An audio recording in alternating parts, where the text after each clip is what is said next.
Hey guys, I wanted to give you some of the information that we need for school before we jump into our lesson. You may have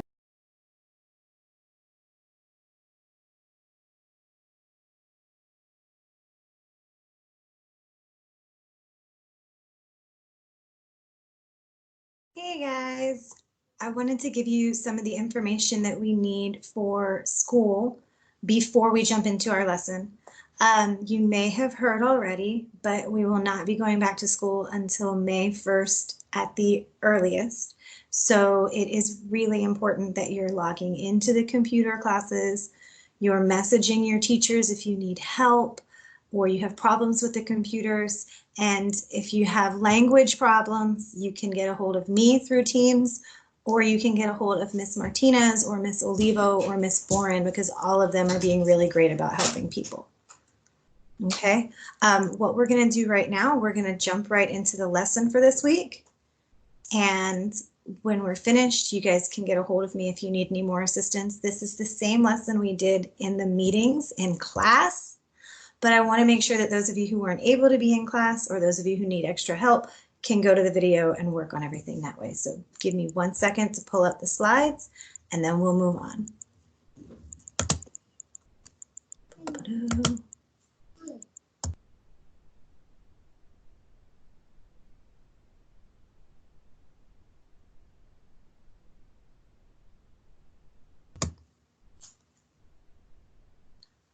Okay, so this is the lesson for the week of March 30th through April the 3rd. All right, the plan is to go over language practice, which is the elements of sentences. We can go over the reading strategy, which is going to be making inferences. Okay, see, you're in the screen right there. And then we're going to go over what the weekly plan is for your work, okay? So when it comes to sentences, we're going over this again because I saw some problems we had last week and some of our work that was turned in. Remember, a sentence is a complete idea and it has at least one noun and a verb. And if you don't remember noun and verb, go ahead, look at the top because I've got it written in every language we have covered in our classroom, okay? So an example sentence, the boy falls down the stairs. Boy and stairs in red would be our nouns, and falls in gray would be our verb. You have to have that noun that's a subject, and you have to have that verb. All right, so boy and falls is what makes this a sentence. All right, so if we wanted to practice on our own like we would in class, and like some of you did in class already, it would be your turn to create a sentence about the picture on the right. So I'm going to pause for a couple seconds and give you the chance to create that sentence on your own.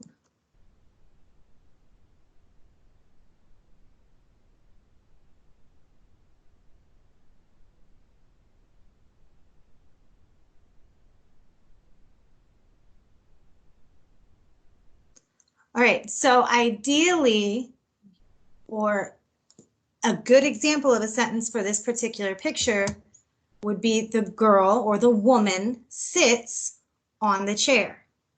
All right, if you had that, or the woman is sitting in the chair, that would work too, okay? So again, something we've gone over many times before, but still want to get that practice and still want to make sure we're doing it correctly, okay? Moving on to our reading strategy. The reading strategy you guys are going to be using with this particular story is making inferences, or to infer. And what that means is that you're drawing conclusions using the text and real life. So you look at what the story says, you look at what you know based on your own life experiences, and that's when you come up with your inference. So it's like a little bitty math problem, sort of. All right, you add these two things together, and then that's what you come up with, okay? So if we're going to do a simpler example, for those of us who maybe haven't got our language skills developed yet, but our brains are good and developed, we want to look at this picture, and we have to make an inference about this picture, about what might have happened in this picture. So I have to look at what the text says, which is that there's a girl crying next to her bike. That's what I see in the picture. I can't change that. That's what's there. Okay? So now I have to add what I know from my own life. And I know that riding a bicycle is usually a fun thing. I'm not upset. The only time I get upset is if I fall down. That's my own experiences. All right, so I have to combine these, add them together, and that's when I can come up with my own inference, which is that this little girl fell off of her bicycle. Now, I might be wrong. It could be that she's just having a very bad day. It could be that she asked for ice cream and her mom said no, so she's getting upset. But based on the picture that I see and what I know about bicycle riding, I can make the inference that she fell off of her bike. So moving on, now let's make it a little more challenging. Let's go ahead and read through this particular paragraph, and then we try to make the inference. I'll give you about 1 minute to read through it, and then we'll go through it together.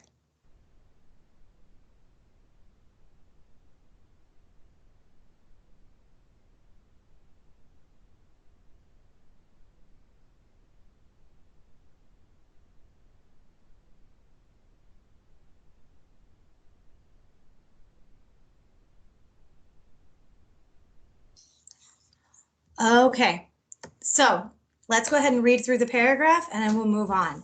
Every day after work, Paul took his muddy boots off on the steps on the front porch. Alice would have a fit if the boots made it so far as the welcome mat. He then took off his dusty overalls and threw them into a plastic garbage bag.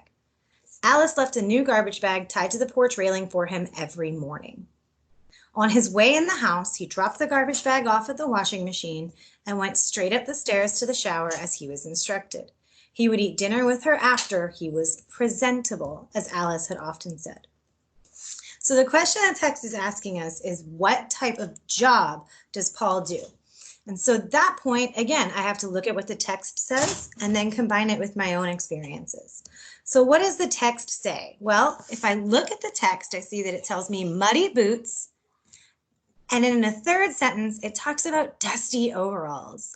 So I see down here in my chart what muddy boots are and what dusty overalls are. Boots are what I wear on my feet. Muddy boots, mud is when you mix dirt and water and it gets together and it gets all gross. And in dusty overalls, that's a picture of overalls. And dusty is another way of saying dirty. So he has work clothes covered in dirt and mud. So now I have to take what I know from real life and combine it with this. So I have to think, what do I know about the types of jobs that use these clothes? And the examples we came up with in class earlier were jobs that are outside, they're physical, they use tools. So then I combine that and I get the inference that Paul might be a farmer, a roofer, a road worker, a construction worker. I know somebody said earlier that he might have been a sanitation worker or garbage man. All of that works because all of those make sense for someone who has muddy boots and overalls. And that's what an inference is. An inference doesn't mean you have the right answer. An inference means you have a logical answer based on what the text tells us. All right, so moving on. We've practiced the skills we have to do this week. Now let's make sure everyone knows what their assignments are for this week. Every single person in this class is going to have to go to the assignment section of Teams and do the work that has been assigned to you. Okay, if you cannot locate it in Teams, if the computer's acting up, it is on Focus as well, so you can download it from Focus and you can either put it through Teams, you can email it to me, or you can upload it in Focus. I don't care how I get it. I care that I get it, okay? If you are in the blue or the green group, then you need to do 2 achieves, and you have to score a 75% or higher on those achieves for me to count them. Remember, you can do 3 or 4 or 5 articles. I will only count the 2 that you've passed. So if you fail one, don't get frustrated. Take what you learned, go back in, try a different article, see if you can get that 75, you'll be fine. Okay, those of you in the red and yellow group, you need to be logging into Rosetta Stone for 20 minutes a day. Okay, and everybody will see that I put a spot at the bottom of your assignment to log your achieves or log your Rosetta Stone. Yes, I can see what it is that you are doing in Achieve and Rosetta Stone, but it's important that you guys practice documenting what you've done, and that way you have a really good idea of what you're up to date on and what you're behind on, okay? If you have any questions, you can find me in Teams. You can find me on the Westside ESOL Facebook page. You can find me at my email, which is at the bottom of the screen. I miss you guys. Make good choices, and I will see you in class. All right, bye.